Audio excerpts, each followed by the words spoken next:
a new draft lottery process. Mm. It's not the same anymore as what Right. we have here, Yeah. wherein you have to tank to get the good Yeah. picks. It's not going to be like It that anymore. actually They're calling it discourages a tanking. Yeah. Huh.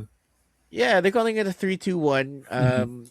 format. So what's going Uh, to happen is that instead of 14 teams, the lottery's going to take 16. They're going to add mhm. the play-in teams to Yeah. this, right? And then they're gonna flatten the odds. What's gonna happen is that if you're the bottom three next year, usually you get the best odds draft. Right. Mhm. But now you're gonna if you're the bottom three this year, next year, sorry, you're gonna have the same odds as someone who finished ninth or 10th in the conference. Yeah.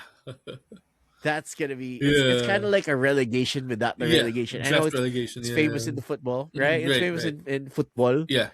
So I think that's that. And then um, everybody else is gonna get the same odds, pretty Mm. much, more or less. Yeah. So Wow. what's your thoughts? What do you think about this? Is this something that will? What's the effect? What do you I think mean, about it? there's always there's always pros and cons to this.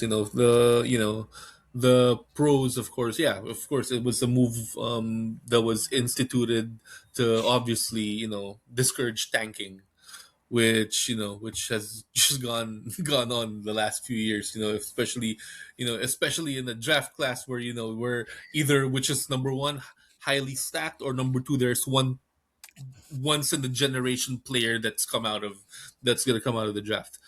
The disadvantage I think of this type of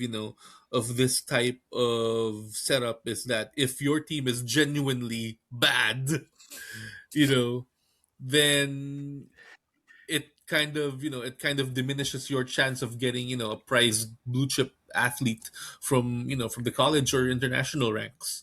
So so yeah, if you were, let's put it into context. If you're the LA Clippers under Donald Sterling, then this would be a system that would not be in your advantage. I mean, not that he wisely used his draft picks anyway. So, but yeah.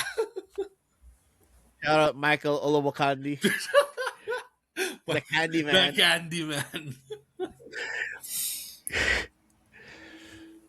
But yeah, So you're yeah. talking about the Clippers, and yeah, Yeah. this doesn't definitely favor Uh, them. But right.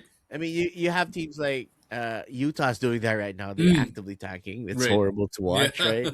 You don't want that. Mm, But at the same time, the Wizards aren't doing that. yeah. They They're just just suck. bad. Yeah, they're just bad. They're just bad. I mean, they got AJ right now, and uh, that's good for them. But yeah. Mm, I think it's a good thing in a way that mhm. you're gonna get forced to actually do your To job, do your really, job, yeah. right? Mm. I hate watching those games where it's at the end of the season where Uh, everyone's it's tanking, everyone obvious. was It's just obvious that they're tanking. right. I mean, Yeah. we're talking about you. We're talking about Utah. They Utah. play their start. They don't play their starters in the fourth just to lose. The Nets were starting to actively tank as well, Right. and the Nets got the sixth pick for that. Right. That's a horrible return, Yeah.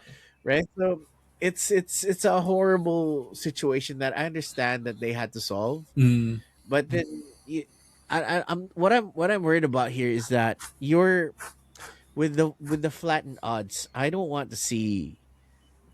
I don't know if it's a good thing or bad thing. Uh, If let's say someone like OKC is gonna be getting the say a good odds to get mm. a good pick. That's Right. kind of where I'm at with the Oh, situation, right? right. You're you want to reward those teams who are actually bad. You want parity, right? Yeah. But at the same time, you want teams to be well run enough for talent to actually stay. Because Right.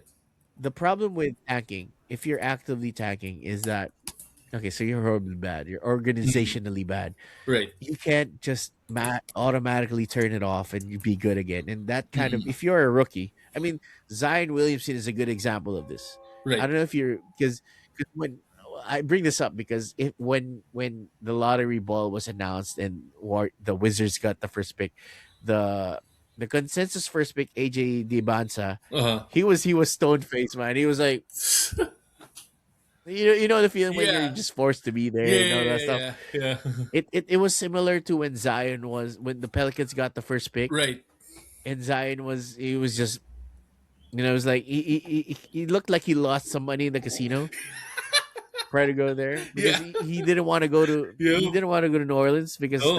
the organization was horrible. Right. So I do hope that this forces organizations to be run better Right.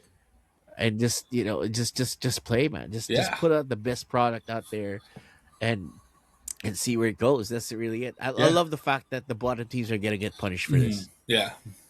So the one of the most crucial things about this is the playing teams are gonna get chances now for the lottery, which is good.